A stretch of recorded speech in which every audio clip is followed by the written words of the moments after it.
نے ایک اعلان کر دیا کہ اِنَّا وَلِيَّ اللَّهُ الَّذِي نَزَّلَ الْكِتَابَ، کہ میرا پروٹیکٹیو فرینڈ ولی اللہ ہے۔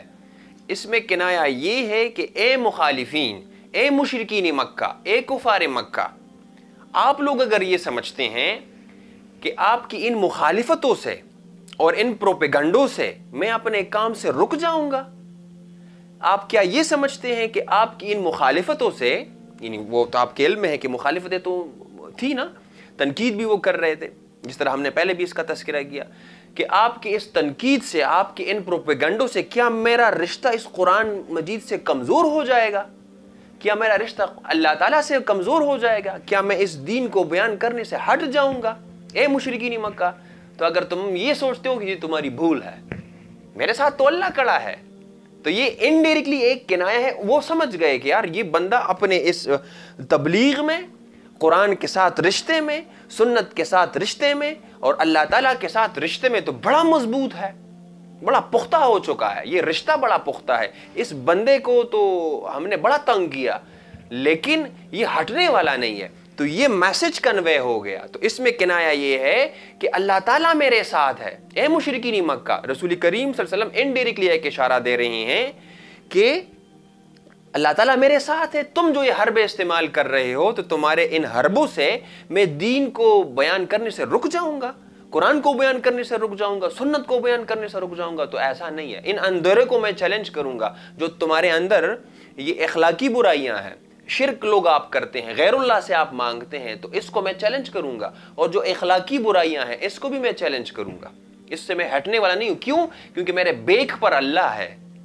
کیونکہ میرا دوست، میرا پروٹیکٹیو فرینڈ کون ہے؟ وہ اللہ ہے۔ آگے اللہ تعالیٰ نبی کریم صلی اللہ علیہ وسلم کی زبان مبارک سے یہ اعلان کر رہے ہیں کہ الذی نزل الکتاب، کہ اللہ تعالیٰ وہ ہے جس نے کتاب مجید اتاری ہے، وَهُوَ يَتَوَلَّى الصَّالِحِينَ، اور وہ سارے صالح لوگوں کا، جو کنسٹرکٹیو کام کرتے ہیں، جو قوم کی ترقی کی بات کرتے ہیں، جو قوم کے لیے امن چاہتے ہیں، جو قوم کے لیے توحید چاہتے ہیں، جو قوم کے لیے کردار چاہتے ہیں، جو قوم کے لیے روشنی چاہتے ہیں، تو یہ صالح لوگ ہیں، یہ کنسٹرکٹیو کام کرتے ہیں۔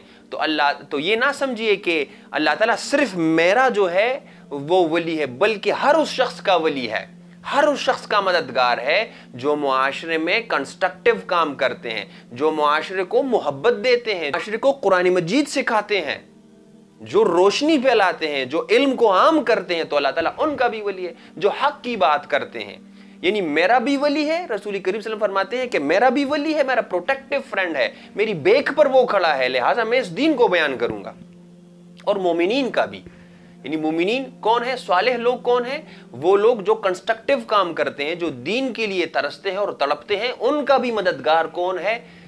وہ اللہ ہے۔ اور اس کی مثال آپ دیکھیے، صحابہ کرام رضی اللہ تعالیٰ عنہم اجمعین کی زندگیوں کو دیکھ لیں، اللہ تعالیٰ نے ان کی مدد کی، وہ کام کرتے رہے، رسول اللہ صلی اللہ علیہ وسلم کی سنت پر عمل کرتے رہے، وہ صالح لوگ تھے، معاشرے کو انہوں نے روشنی دی ہے، تو ان کا بھی اللہ تعالیٰ ولی ہے۔ تو قیامت تک جو بھی حق کی بات کرتے ہیں، جو بھی قرآن کی بات کرتے ہیں، جو ترقی کی بات کرتے ہیں، جو عدم تشدد کی بات کرتے ہیں، جو صبر کی بات کرتے ہیں، جو معاشرے کے لیے برداشت کی بات کرتے ہیں، جو علم کی بات کرتے ہیں، تو اللہ تعالیٰ ان کا بھی جو ہے ولی ہے۔ آگے پھر اللہ تعالیٰ ان کے عقائد کا تذکرہ کرتا ہے، یعنی تمہاری حیثیت کیا ہے، تم رسول اللہ صلی اللہ علیہ وسلم کے خلاف بات کرتے ہو، پروپیگنڈا کرتے ہو، تو وہ مشرک، چونکہ وہ مشرک تھے، تو اللہ تعالیٰ نے آگے پھر یہ کہا وَالَّذِينَ تَدْعُونَ مِن دُونِهِ لَا يَسْتَطِيعُونَ نَصْرَكُمْ وَلَا أَنفُسَهُمْ يَنْصُرُونَ۔ اللہ تعالیٰ کہتے ہیں وَالَّذِينَ تَدْعُونَ مِن دُونِهِ، اور جن کو تم اللہ تعالیٰ کے سوا پکارتے ہو،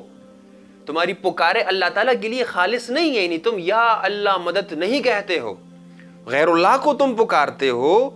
اللہ تعالیٰ کو چھوڑ کر، لا یستطیعون، تو وہ استطاعت نہیں رکھتے ہیں، وہ سارے کے سارے استطاعت نہیں رکھتے ہیں، نصرکم، تمہاری مدد نہیں کر سکتے، استطاعت ہی نہیں رکھتے ہیں، تمہاری ہیلپ نہیں کر سکتے ہیں، ولا انفسہم ینصرون، اور نہ وہ اپنی مدد کر سکتے ہیں، اپنی مدد کر سکتے ہیں، نہ تمہاری مدد کر سکتے، اپنی مدد نہیں کر سکتے تو تمہاری مدد کیا کریں گے؟ مثال کے طور پر اگر میں اس پوزیشن میں ہوں کہ کسی مسئلے میں میں پھنسا ہوں، میں اپنی مدد نہیں کر سکتا، تو آپ کی مدد کیا کروں گا؟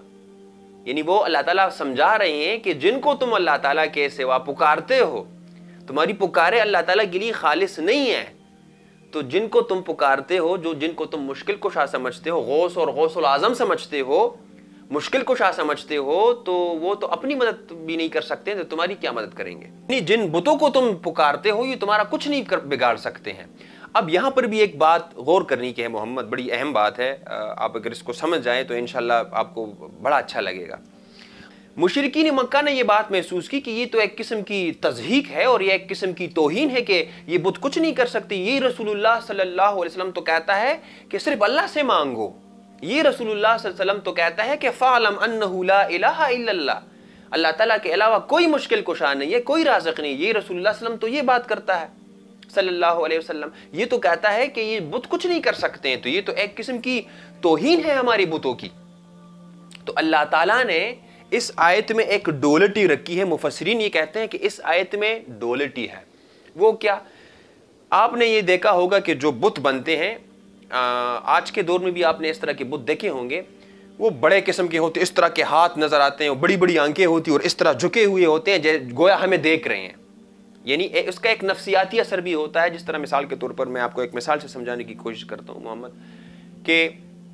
قبرستان آپ جاتے ہیں، آپ کئی قبریں ہوتی ہیں، سینکڑوں قبریں ہوتی ہیں، آپ کو ڈر نہیں لگتا، لیکن آپ ایک جگہ پر قبر بنی ہوئی اور بڑی لمبی سی بڑی قبر ہے، لمبی سی بڑی قبر ہے، تو جب آپ اس کو دیکھتے ہو تو اس کا ایک نفسیاتی اثر ہوتا ہے، بندہ ڈر سا جاتا ہے۔ جن کا عقیدہ پختہ نہیں ہوتا نا، اللہ تعالیٰ پر اعتقاد ان کا کمزور ہوتا ہے، تو تھوڑے سے ڈر جاتے ہیں، وہ سینکڑوں قبروں میں گھومتے پھرتے ہیں، کچھ ان کو نہیں ہوتا، لیکن ادھر تھوڑا سا نفسیاتی اثر ان پہ ہو جاتا ہے تو تھوڑا سا ڈر جاتے ہیں۔ تو اسی طرح یہ جو بڑے بڑے بت بنے ہوتے ہیں نا، اس طرح نیچے دیکھ رہے ہوتے ہیں، یعنی ہمیں لگ رہا ہوتا ہے کہ یہ ہمیں دیکھ رہے ہیں۔ تو اللہ تعالیٰ نے اس آیت میں بڑی زبردست بڑی عجیب بات رکھی، تو دونوں باتوں کی طرف آتے ہیں۔ پہلے اللہ تعالیٰ رسول کریم صلی اللہ علیہ وسلم کو اور مومنوں کو یہ بتا رہے ہیں، اللہ تعالیٰ بتا رہے ہیں کہ وَإِن تَدْعُوهُمْ إِلَى الْهُدَىٰ، اے مومنوں، اے رسول کریم صلی اللہ علیہ وسلم اور اے مومنوں، تم سب ان کو پکارو، دعوت دو، وَإِن تَدْعُوهُمْ إِلَى الْهُدَىٰ، اگر تم ان کو ہدایت کی طرف بلاتے ہو کہ اللہ تعالیٰ کی بات مان لو، ان بتوں سے نہ مانگو، تو کیا ہوتا ہے؟ لا يسمعوا، یہ نہیں سنتے ہیں، یہ سنتے نہیں ہیں۔ وَتَرَاهُمْ، تم ان کو دیکھو گے، وَتَرَاهُمْ، تم ان کو دیکھو گے، ينظرون، تمہیں دیکھ رہے ہوں گے، تمہیں گور رہے ہوں گے، الیکا، تمہاری طرف دیکھ رہے ہوں گے، وَهُمْ لَا يُبْصِرُونَ، اور حال یہ ہے کہ یہ نہیں دیکھ رہے ہیں، بصیرت نہیں رکھتے ہیں۔ اکثر ایسا ہوتا ہے، آپ کسی کو حق کی بات کرتے ہیں تو آپ کی طرح دیکھ رہے ہوں گے، اس طرح گور گور کے دیکھ رہے ہوں گے، یعنی اس دیکھنے کے پیچھے کچھ نہیں ہے، کوئی کنسٹرکٹیو تنقید نہیں ہے، صرف تعصب ہے، لالچ ہے اور ضد ہے۔ یعنی رسول کریم صلی اللہ علیہ وسلم کو یہ بتایا جا رہا ہے اور مومنوں کو یہ بتایا جا رہا ہے کہ جب آپ ان کے سامنے حق کی بات کرتے ہیں، ان کو دعوت دیتے ہیں، تو ایسے دیکھ رہے ہیں، یہ سننے کے لیے تیار نہیں ہے، لا یسمعوا، یہ نہیں سنتے ہیں، اور تم ان کو دیکھو گے کہ ایسے گور گور کے دیکھ رہے ہوں گے۔ کبھی آپ بازار میں جا رہے ہیں تب بھی آپ کو دیکھ رہے ہیں، آپ کو تنگ کر رہے ہیں، کبھی آپ جو ہے محلے میں جا رہے ہیں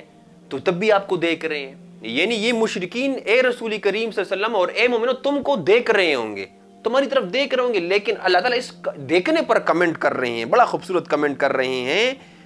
وَهُمْ لَا يُبْصِرُونَ، حال یہ ہے کہ یہ نہیں دیکھتے ہیں، دل کی آنکھیں نہیں ہیں ان کی۔ ہاں تمہیں لگ رہا ہے کہ دیکھ رہے ہیں لیکن اصل میں نہیں دیکھ رہے ہیں، تمہیں لگ رہا ہے کہ یہ سن رہے ہیں لیکن حقیقت میں نہیں سن رہے ہیں، تمہیں لگ رہا ہے کہ یہ سمجھ رہے ہیں لیکن حقیقت میں سمجھنا ہی نہیں چاہتے، بس صرف تنقید کرنا جانتے ہیں۔ اور قرآن مجید اس سننے کو بڑی اہمیت دیتے۔ آپ دیکھیں ہمیں دو کان دیے گئے ہیں سننے کے لیے، اس کا مطلب یہ کہ ہمیں زیادہ سے زیادہ سننا چاہیے۔ اب بات تو کم از کم سن تو لیں، وہ سننے کے لیے تیار نہیں تھی کہ لا الہ الا اللہ یہ نعرہ ہم نہیں سنتے، یا اللہ مدد، ہم یہ نعرہ سننے کے لیے تیار نہیں ہیں۔ مشرکین چاہتے ہیں کہ آپ دوسروں کو پکاریں، دوسروں کو غوث اور غوث العظم بنائیں، دوسروں کو مشکل کشا سمجھیں، تو پھر وہ خوش ہو جاتے ہیں۔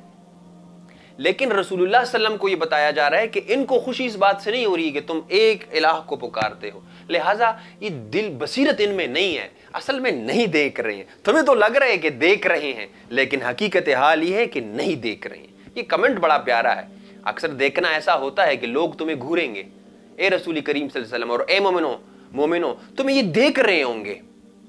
لیکن حقیقت یہ ہے کہ نہیں دیکھ رہے ہیں. اس دیکھنے کے پیچھے محبت نہیں ہے, اس دیکھنے کے پیچھے جو ہے وہ خوشی نہیں ہے, اس دیکھنے کے پیچھے صرف تعصب ہے, صرف نفرت ہے. دوسرا ڈائمنشن اس کا یہ ہے کہ اے مشرکو, تم یہ سمجھتے ہو کہ رسول اللہ صلی اللہ علیہ وسلم یہ کہتے ہیں کہ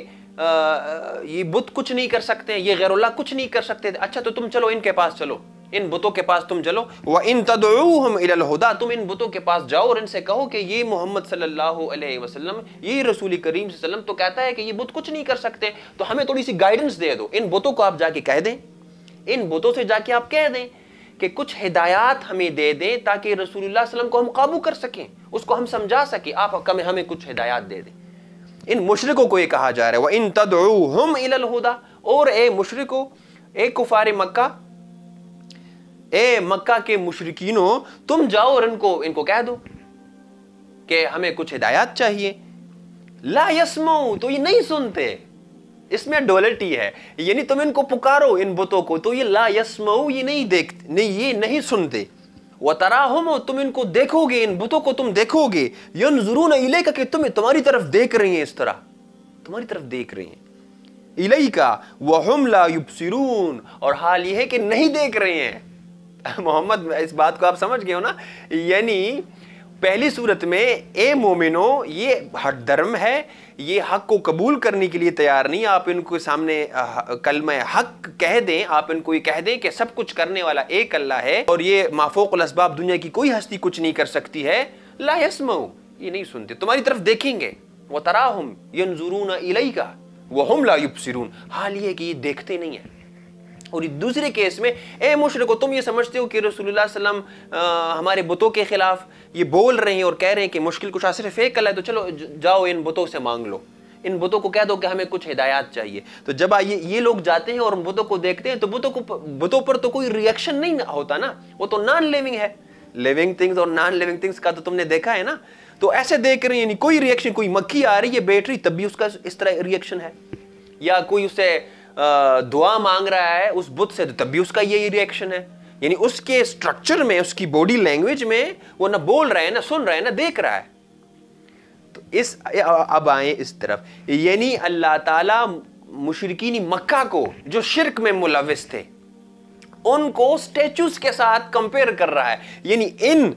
ان مشرکوں کی حیثیت ان سٹیچوز, ان مجسموں کی طرح ہے. جس طرح یہ مجسمے نہیں سنتے اس طرح یہ نہیں سنتے, جس طرح یہ نہیں دیکھتا اسی طرح یہ نہیں دیکھتے, جس طرح یہ نہیں سمجھتے اس طرح یہ جو ہے مشرکین یہ انسان بھی نہیں سمجھتے. یہ دونوں کو کمپیئر کیا جا رہا ہے. یہ ڈولیٹی بڑی زبردست ہے. جس طرح یہ بت نہیں سمجھ رہے اسی طرح یہ انسان بھی نہیں سمجھ رہے. تو یہ ڈولیٹی ہے کہ یہ نہ سن سکتے ہیں نہ یہ بول سکتے ہیں, حق سمجھنے کی صلاحیت نہیں رکھتے. اسی طرح یہ لوگ بھی جو تمہارے سامنے ہیں, جو بظاہر دو آنکھیں ہیں, ان کی آنکھیں گھوم بھی رہی ہیں, یہ چل بھی رہے ہیں, لیکن یہ دل کی آنکھیں نہیں رکھتے. کان ہے لیکن کانوں سے حق نہیں سنتے, آنکھیں ہیں آنکھوں سے حق نہیں دیکھتے ہیں. تو یہ صورتحال زیر بحث ہے. آگے رسول اللہ صلی اللہ علیہ وسلم کو یہ حکم ہوا, خذ العفو وامر بالعرف وَأَعْرِضْ عَنِ الْجَاهِلِينَ, کہ یہ تو بڑے ہٹ درم ہے, یہ بات سننے کے لیے تیار نہیں ہے, تو درگزر سے کام لو. اس کے باوجود بھی دیکھیے رسول کریم صلی اللہ علیہ وسلم کو صبر کی اہمیت بھی بتائی جا رہی ہے کہ آپ صبر سے کام لیں, آپ عفو درگزر سے کام لیں. یعنی یہ بھی آپ یاد رکھیں کہ آپ کا مخاطب جو ہے وہ کسی ٹائم غصہ ہوگا, مطلب پریشانی اس کی ہوگی, تو جو سپیکر ہے, جو دائی ہے, اس کو یہ بات بھی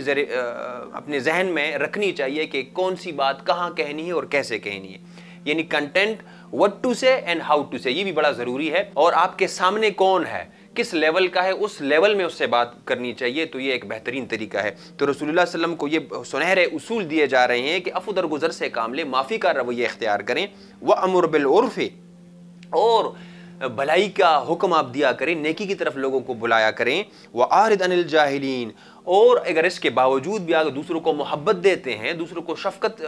شفقت دیتے ہیں, دوسروں کے ساتھ شفقت کے ساتھ بات کرتے ہیں, اور اس کے باوجود بھی جاہل کا مطلب کیا ہے, جہل کہتے ہیں جو بھی آپ کے ذہن میں آئے اور آپ ایکسپلوڈ ہو جائیں, آپ سوچے بغیر غور و فکر, بغیر جو بھی آپ کے ذہن میں آئے بولتے جائیں. جس طرح رسول اللہ صلی اللہ علیہ وسلم کے متعلق انہوں نے اس طرح کی غلط گفتگو کی. تو اللہ تعالیٰ کہتے ہیں اگر یہ معاملہ اس حد تک پہنچ جائے تو آپ جاہلوں سے پھر اعراض کریں، آپ ان کو ان کے حال پہ چھوڑ دیں۔ یہ اصول ہمارے لیے بھی ہے۔ آپ جب یہ محسوس کریں کہ آپ کا جو مخاطب ہے وہ بات سمجھنے کے لیے تیار نہیں ہے، وہ گالیوں پہ اتر آ گیا ہے، وہ آپ کے خلاف پروپیگنڈے کر رہا ہے، تو آپ اس سے اعراض کریں، آپ کہہ دیں کہ بس میں نے اور گفتگو نہیں کرنی، آپ وہاں سے پھر اٹھ جائیں۔ آگے اللہ تعالیٰ یہ کہتے ہیں وَإِمَّا يَنزَغَنَّكَ مِنَ الشَّيْطَانِ نَزْغٌ، اور یہ بڑی اچھی بات کی گئی ہے، تو اللہ تعالیٰ کہتے ہیں فَاسْتَعِذْ بِاللَّهِ إِنَّهُ سَمِيعٌ عَلِيمٌ۔ اس معاملے میں اب بھی مثال کے طور پر اگر گفتگو چل رہی ہے اور اس طرح کی دیگر چیزیں ہو رہی ہیں یا کوئی مکالمہ ہو رہا ہے، تو پھر اللہ تعالیٰ کہتے ہیں کہ شیطان بھی اس گفتگو کے دوران شیطان بھی آپ کو اکسائے گا، پوکنگ جسے کہتے ہیں، شیطان بھی آئے گا اور اپنا رول کہ آپ بھی جواب دیں دیں، آپ بھی تھوڑے سے سخت ہو جائیں۔ یعنی معاملہ یہ ہوتا ہے کہ اگر آپ معافی کا رویہ اختیار کرتے ہیں تو شیطان بھی آئے گا کہ یار وہ تمہیں گالیاں دے رہا ہے، وہ تم پر فتوے لگا رہا ہے، تم بھی ادھر سے تھوڑے سے تیز ہو جاؤ۔ وَإِمَّا يَنزَغَنَّكَ مِنَ الشَّيْطَانِ نَزْغٌ، تو پوکنگ شیطان کی طرف سے ہو رہی، لوگوں کی طرف سے بھی ہو رہی ہے کہ تم تو بڑے عجیب ہو، وہ تو تمہیں گالیاں دے رہا ہے، وہ تو تم پر کفر کے فتوے لگا رہا ہے، تم بھی گالی دے دو، تم بھی جواب دے دو۔ معاشرے میں بھی لوگ اس طرح چاہیں گے کہ تم بھی تیز ہو جاؤ، تو رسول کریم صلی اللہ علیہ وسلم کو یہ بتایا جا رہا ہے کہ ان باتوں میں نہ آؤ، بلکہ فاستعذ باللہ، اللہ تعالیٰ کی پناہ میں آ جاؤ، ان باتوں کی پرواہ نہ کرو۔ یہ جو تم سخت باتیں برداشت کر رہے ہو اے رسول کریم صلی اللہ علیہ وسلم اور مومنوں، تم میرے لیے، اللہ تعالیٰ کہہ رہے ہیں کہ میرے لیے تم یہ باتیں برداشت کر رہے ہو، حق کی خاطر، اسلام کی خاطر تم یہ باتیں برداشت کر رہے ہو، یہ فتوے برداشت کر رہے ہو۔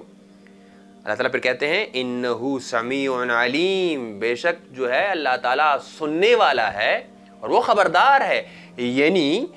جو لوگ تمہارے خلاف اے رسول کریم صلی اللہ علیہ وسلم اور اے مومنوں تمہارے خلاف جو پروپیگنڈے ہو رہے ہیں، تمہیں یہ نہیں سمجھنا چاہیے، تم لوگوں کو یہ نہیں سمجھنا چاہیے کہ تم یہ کہہ رہے ہو کہ یار انہوں نے پروپیگنڈا کی اور بات ختم ہو گئی۔ نہیں، میں سمیع ہوں، میں سننے والا ہوں، یہ چیز میں نے دیکھ بھی لی ہے اور میں نے سن بھی لی ہے۔ ان کا ایک ایک جملہ اور ایک ایک لفظ جو تمہارے خلاف گیا اور پروپیگنڈا انہوں نے کیا، اس کی پکڑ ہوگی۔ تو ہمیں یہ سمجھ لینا چاہیے، اکثر ہمارے معاشرے میں میں اپنی بات ختم کر رہا ہوں محمد، ہمارے معاشرے میں کچھ لوگ ایسے ہوتے ہیں کہ جی وہ کہتے ہیں کہ ہم نے ایک جگہ پر آگ لگا دی، معاملہ ہم نے خراب کر دی اور وہاں سے ہم وہاں سے چلے گئے۔ تو یہ بھی ہمیں اچھی طرح سے سمجھ لینا چاہیے یہ بات محمد، کہ یہ لوگ جو کہتے ہیں نا کہ میں نے معاملہ بگاڑ دیا، معاملہ خراب کر دیا، آگ لگا دی، پروپیگنڈا کر لیا اور میں چلا گیا، اللہ تعالیٰ کہتے ہیں انہو سمیع علیم۔ اور میں اکثر اپنے شاگردوں سے اور اپنے ساتھیوں سے بھی یہ بات کرتا ہوں، جب آپ کے ذہن میں آخرت ہوگی، جب آپ کے ذہن میں یہ ہوگا کہ مجھ سے پوچھا جائے گا، جو میں کہہ رہا ہوں کسی کے خلاف یا کوئی اقدام کر رہا ہوں تو اس کے متعلق پوچھا جائے گا، تو پھر آپ وہ حرکت نہیں کریں گے۔ لیکن چونکہ ہمارے معاشرے میں آخرت پر، ایمان پر گفتگو ہوتی ہی نہیں ہے، تو جب ہم آخرت پر ایمان ہم کو سامنے رکھیں گے کہ مجھ سے پوچھا جائے گا، تو وہ مشرک یا آج کے دور میں آپ کے خلاف اگر کوئی پروپیگنڈا کر رہا ہے یا میں کسی کے خلاف پروپیگنڈا کر رہا ہوں اور میرے ذہن میں آخرت سامنے ہوگی، تو پھر میں پروپیگنڈا نہیں کروں گا۔ اور میں اکثر یہ کہتا ہوں کہ جو زندگی کی کتاب ہے نا، زندگی کی کتاب ایسی ہے، تو ہم اس کتاب کو ایسے دیکھ رہے ہیں اس کتاب کو، اب اسی میں مگن ہوں، لیکن اس کتاب سے اس سائٹ پہ ان سین ورلڈ جو آخرت ہے اس کو میں بھول گیا ہوں۔ میرا اعتقاد تو ہے کہ ایک دن میں نے مرنا ہے اور اللہ تعالیٰ کی حضور پیش ہونا ہے، تو میں ان باتوں کا جواب دوں گا۔ تو میرے اگر یہ احساسات ہوں گے نا، میرا اگر یہ اعتقاد ہوگا کہ اس کتاب کو تھوڑا سا کھول کر اس دوسری کتاب کو بھی دیکھ لوں، آخرت کی کتاب کو بھی دیکھ لوں، آخرت اس جہاں کو بھی دیکھ لوں، میں تو صرف اس جہان میں مگن ہوں کہ اس کو زہر کر دوں، کسی کے خلاف پروپیگنڈا کر دوں، اپنے پڑوسیوں کو دکھ پہنچاؤں، اپنے پڑوسیوں کو تنگ کروں، اپنے دوستوں کو تنگ کروں۔ تو میری نظر اگر اس آخرت پر ہوگی، اس دنیا کی کتاب کو تھوڑا سا بند کر کے اور آخرت کی کتاب کو میں کھولوں گا نا، وہ میرے نظروں کے سامنے ہوگی، تو میں اس طرح کی حرکتیں نہیں کروں گا۔ تو امید ہے کہ ہمارے معاشرے میں لوگ اس بات کو سمجھ جائیں کہ اللہ تعالیٰ سننے والا ہے، آپ ذرے ذرے کا حساب ہوگا ہمارے ساتھ۔ تو اللہ تعالیٰ سے دعا ہے کہ ان آیتوں پر ہم غور و فکر کریں، اللہ تعالیٰ ہمارے اندر صبر کا مادہ پیدا کرے، اللہ تعالیٰ ہمارے اندر برداشت کا مادہ پیدا کرے، اور اللہ تعالیٰ ہمارے معاشرے کو امن کا گہوارہ بنائے۔ آمین یا رب العالمین۔ بارک اللہ لی ولکم فی القرآن الحکیم ونفعنی وإیاکم بالآیات وذکر الحکیم۔ آمین یا رب العالمین۔